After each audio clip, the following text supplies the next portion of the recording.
አምላክ ቁጭ ብሎ እየጠበቀ ነበር ወይስ አይደለም ነው ጥያቄ። አሁን ለሶስት ለአራተኛ ጊዜ ልመልስልህ ወንድም አስራት የተጠየቀውን ብቻ መልስ። ስጋው በሞተ ሰዓት መለኮት ከዚህ በላይ ምን ልመልስልህ? ኦኬ ከዚህ በላይ ምን ልመልስልህ? ኦኬ በጣም ጥሩ። መለኮት ከስጋ አልተለየም ማለት ኢየሱስ ክርስቶስ ከስጋ አልተለየም ማለት ምን ማለት ነው?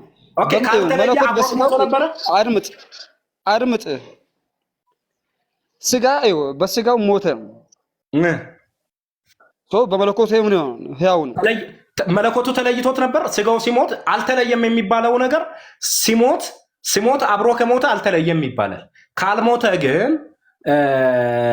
ካልሞተ ግን ከሱ ከተለየ የሆነ ስጋው ሞቶ መለኮቱ ካልሞተ ተለይቷል ይባላል። ለአንተ መለየት ማለት ምን ማለት ነው? መለኮት ብራዘር ሞተ አይባልም፣ አይነገርለትም። ከመጽሐፍ ቅዱስ በቃ በአጭሩ እንትን አልልግብህም፣ ያው እውቀቱም ስለሌለ ሎጂካል አላደርግብህም። የሚጠይቅህ አሁን ስጋው ሞቶ በመለኮት ሕያው ሆነ የሚል የመጽሐፍ ቅዱስ ክፍል አሳይ። አንተ ሲጀምር ጥያቄ ራሱ መጽሐፍ ቅዱሳዊ መጽሐፍ ቅዱስ በስጋው ሞተ በመለኮቱ ሕያው ነበረ የሚል አሳየ።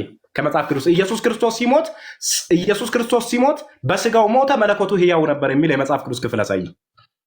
እናንተ የኬጂ ተማሪ አይደለሁኝም።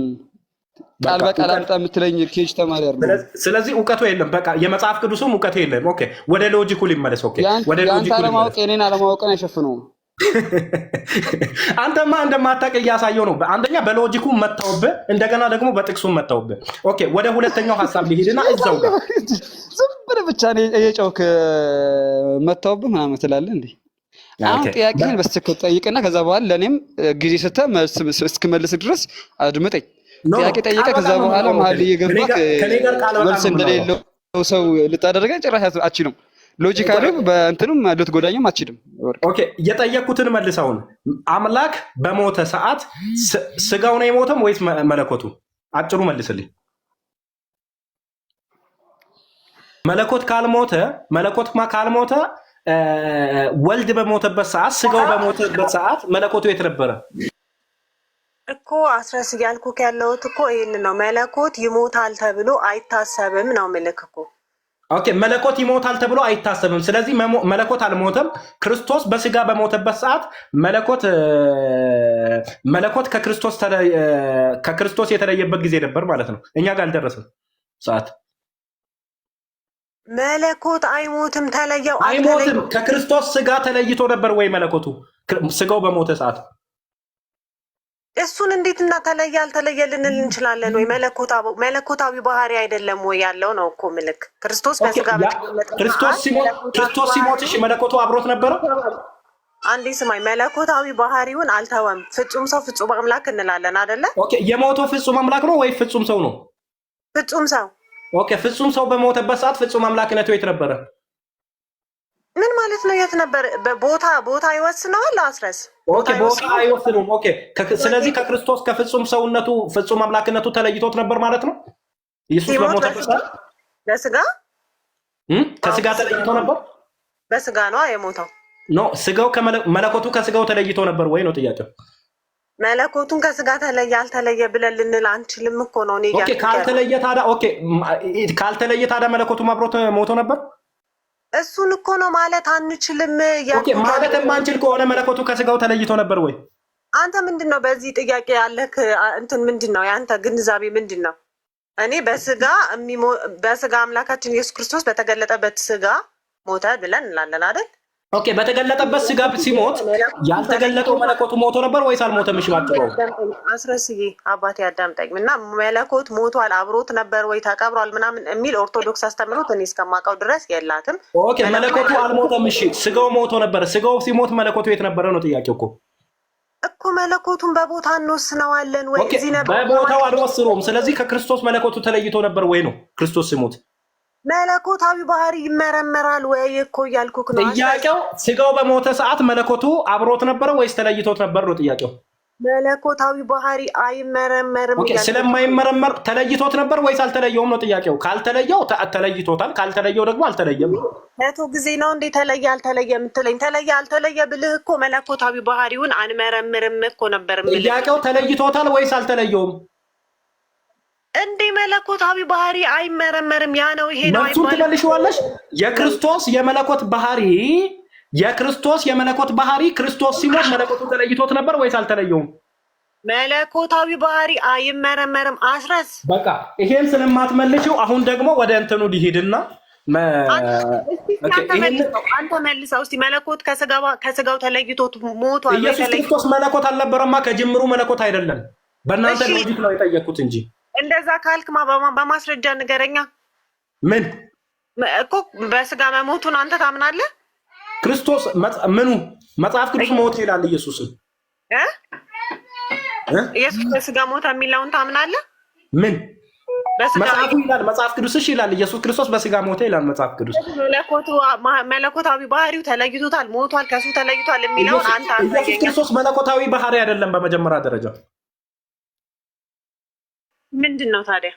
ኢየሱስ ክርስቶስ ሰው ብቻ ነው የተወለደው፣ የሰው ልጅ ነው። አሁን የነን ጥያቄ ይለፊው በቃ ስለማትመልሽ ለምን አስረዳኝና እንለፋው። አስረስ ችግር የለውም። ኦኬ በመጀመሪያ ደረጃ ማርያም የወለደችው አምላክን እንጂ ሰው አይደለም። ማለት ሰውን እንጂ አምላክን አይደለም። ይቅርታ። በሉቃስ ወንጌል ምዕራፍ 1 ቁጥር 31 ላይ ወንድ ልጅን ትወልጃለሽ ስሙንም ኢየሱስ ትይዋለሽ አለ።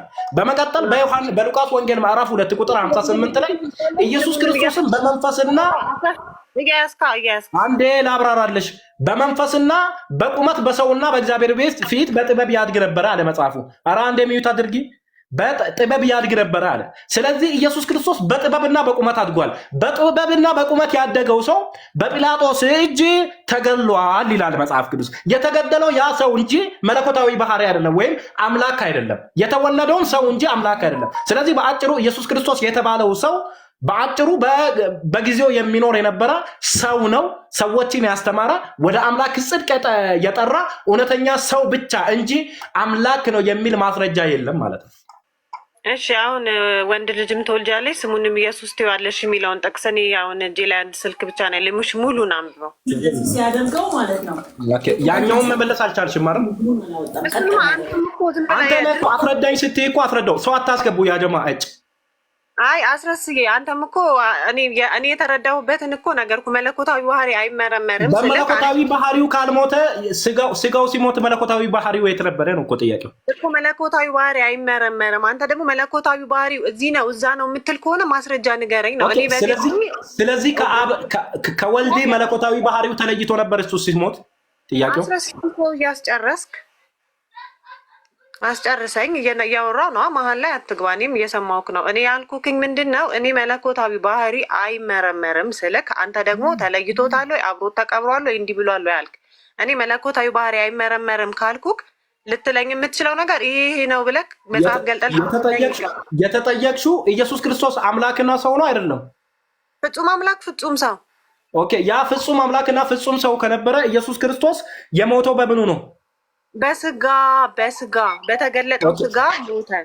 ኦኬ በተገለጠው ስጋ ሲሞት ያስ መለኮቱስ?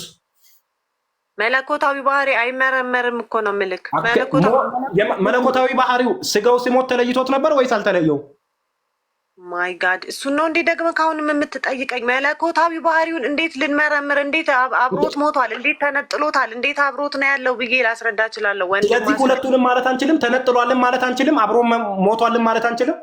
አዎ መለኮታዊ ባህሪ አንመረምረው በቃ። ስለዚህ መልስ የለውም ለዚህ ነገር። ተነጥሏልን ማለት አንችልም፣ ሞቷልን ማለት አንችልም። ስለዚህ ተከድኖ ይብሰል ነው፣ ተከድኖ ይብሰል። ኦኬ ወደ ሁለተኛው ጥያቄ ልለፍ ያልከውን። እሺ አንተ ለምን አታስረዳም? ያንተ እሺ ወደ ሁለተኛው ነጥብ እንሄድና በሉቃስ ወንጌል ምዕራፍ 2 አስረስ ጨርሰህ ከአንብበው መጀመሪያ። እሺ ወንድ ልጅም ትወልጃለሽ ስሙንም ኢየሱስ ትይዋለሽ የሚለውን ብለህ ብቻ ነው ያቆምከው። ጨርሰህ ከአንብበው። እሱን እንትን ላይ ነበር እያወራ አብራራልኝ አልሽኝ፣ አብራራውልሽ። አሁን ጥያቄውን ይቀጥል። ጨርሰህ ከአንብበው። አስረስ ቤት ከፍተህ መወያየት ከሆነ ጨርሰህ ከአንብበው እኮ አልኩህ። ጨርሰህ ከአንብበው። ምን አሁን ወንድ ልጅም ትወልጃለሽ ስሙንም ኢየሱስ ትይዋለሽ የሚለውን ጨርሰህ አንብቤ ከዛ በኋላ ወደ ጥያቄ ይገባለሁ። እሺ አንብበው። ጨርሰህ አንብበው። እንዳሁኑ መሀል አንድ እንትን ብለህ እንዳታቆም። መልአኩም እንዲህ አላት፣ ማርያም ወይ በእግዚአብሔር ፊት ጸጋን አግኝተሻልና አትፍሪ፣ እነሆ ትጸንሻለሽ፣ ወንድ ልጅም ትወልጃለሽ፣ ስሙንም ኢየሱስ ትይዋለሽ። እርሱ ታላቅ ይሆናል፣ የልዑል ልጅም ይባላል። ጌታ አምላክም የአባቱን የዳዊት ዙፋን ይሰጠዋል፣ በያዕቆብ ቤትም ላይ ለዘላለም ይነግሣል፣ ለመንግስቱ መጨረሻ የለውም። ማርያምም መልአኩን ወንድ ልጅ ስለማላውቅ ይህ እንዴት ይሆናል አለችው። መልአኩም መልሰው እንዲህ አላት፣ መንፈስ ቅዱስ በአንቺ ላይ ይመጣል፣ የልዑል ኃይልም ይጸልልልሻል። ስለዚህ ደግሞ ከአንቺ የሚወለደው ቅዱስ የእግዚአብሔር ልጅ ይባላል። እነሆ ዘመድሽ ኤልሳቤጥ እርሷም ደግሞ በእርጅናዋ ወንድ ልጅን ጸንሳለች እያለ ይቀጥላል። እሺ አምላካዊ ነገር አልተጠቀሰም። እዚህ ጋር አምላክን ትወልጃለች የሚል የለም። ውጡ ባባ ውጡ፣ ውጣ፣ በሩን ዝጋና ውጣ፣ ውጡ። ባባ አታስቸግራት፣ ውጣ፣ በሩ ዝጋለት። ይቅርታ ልጆች ስላሉ ነው። እሺ አስረስዬ። እሺ እኮ ወንድ ልጅም ትወልጃለሽ ብሎ ከዛ ከታች ምን አለ? የልዑል ኃይል ይጋርድሻል፣ ይጸልልልሻል፣ ይጸልልልሻል፣ ይጋርድሻል። የልዑል ኃይል ይጸልልልሻል ማለት አምላክ ይሆናል ማለት ነው። ይሄ አካል እኮ ከአብ ጋር የተተካከለ ምንም የተካከለ ነው አይልም። የተተካከለ ነው የሚል አሳይኝ። እዚህ ጋር ይጸልልልሻል ማለት የልዑል ኃይል ይጸልልልሻል ማለት መተካከል ነው፣ ከአብ ጋር መተካከል ነው የሚል ማስረጃ አለሽ እንዴ? ከአብ ጋር የመተካከል ወልድ አብ ወልድና መንፈስ ቅዱስ ከአብ ጋር ያላቸውን ልዩነት አንተ ታውቃለህ? ምን ስለ አብና ስለ ወልድ ስለ መንፈስ ቅዱስ ያለው ልዩነት ታውቃለህ? መጽሐፍ ቅዱስ እንደዚህ አይነት ትምህርት የለውማ። አብና ወልድ መንፈስ ቅዱስ እኩል። አሁን የተጠየቅሽውን መልሽ። የሉቃስ ወንጌል ምዕራፍ 1 ቁጥር 31 ላይ አምላካዊነትን ያሳያል ብለሻል። አምላካዊነትን የሚያሳየው የትኛው ነው? ክፍሉን ፈልቅቀሽ ያሳይ። ከአብ ጋር የተካከለ ከአብ ጋር የተካከለ ምን ሆኖ ከአብ ጋር የሚተካከለው? እዚህ በሉቃስ ወንጌል ምዕራፍ 1 ቁጥር 31 ላይ ከአብ ጋር የሚተካከለው ማንነቱን ፈልቅቀሽ ያሳይ። በስጋ የሚገለጠ ወንድ ጥያቄው ከአብ ጋር እዚህ የሉቃስ ወንጌል ምዕራፍ 1 ቁጥር 31 ላይ ከአብ ጋር የሚተካከል ማንነት አሳይኝ፣ ፈልቀቀሽ አሳይ። አነበብከው እኮ ምን ሆኖ ከአብ ጋር ይተካከላል የተባለው? እዚህ ጋር በስጋ የሚገለጠው ወልድ፣ በስጋ የሚገለጠው ወልድ የሚል አለ እዚህ ጋር። አዎ የቱ ጋር ነው በስጋ የሚገለጠው ወልድ የሚለው? እንደ አንብበው እንጂ ደግመህ አይልም። እንዲህ ይላል፣ መልአኩም መልሶ እንዲህ አላት፣ መንፈስ ቅዱስ በአንቺ ላይ ይመጣል፣ የልዑል ኃይልም ይጸልልልሻል። ስለዚህ ደግሞ ከአንቺ የሚወለደው ቅዱስ የእግዚአብሔር ልጅ ነው ይባላል አለ። ቅዱስ የእግዚአብሔር ልጅ ነው የሚባለው ወይስ ቅዱስ እግዚአብሔር ነው የሚባለው ነው ያለው ገብርኤል። እሺ አንብብልኝ ጨርሰው።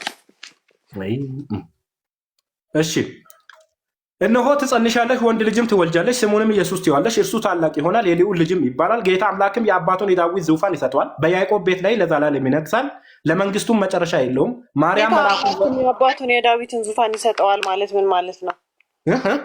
ጌታ አምላክም የአባቱን የዳዊትን ዙፋን ይሰጠዋል ማለት ምን ማለት ነው? የአባቱን ዙፋን ይሰጠዋል ማለት ነው። የዳዊት አባት ማን ነው? የዳዊትን ዙፋን ይሰጠዋል ማለት ነው እኮ ማን? የዳዊትን ዙፋን ለኢየሱስ ክርስቶስ የዳዊትን ዙፋን ጌታ አባቱ ማለት እግዚአብሔር ነው። የዳዊትን ዙፋን ይሰጠዋል። ጌታ አባቱ ኦፍኮርስ የዳዊትን ዙፋን ይሰጠዋል። ታዲያ ይሄ ምንድን ነው? አስረስዬ ይሄ ምንድን ነው ከተባለ የዳዊት ዙፋን ምድራዊ ነው፣ እግዚአብሔርም ይሰጠዋል የተባለው ዙፋን ምድራዊ ነው። እስቲ ምድራዊ ዙፋን የሚል አንድ ብቻ የዳዊት ዙፋን ሰማያዊ ነው እንዴ? አንተ አሁን ሳይኮን ተባውና አሁን የጠየኩሽን መልሽ። እዚህ ክፍል ላይ በሉቃስ ወንጌል ምዕራፍ 1 ቁጥር 31 ላይ ከአምላክ ጋር የሚተካከለው ማንነት አሳይኝ ፈልቅቀሽ።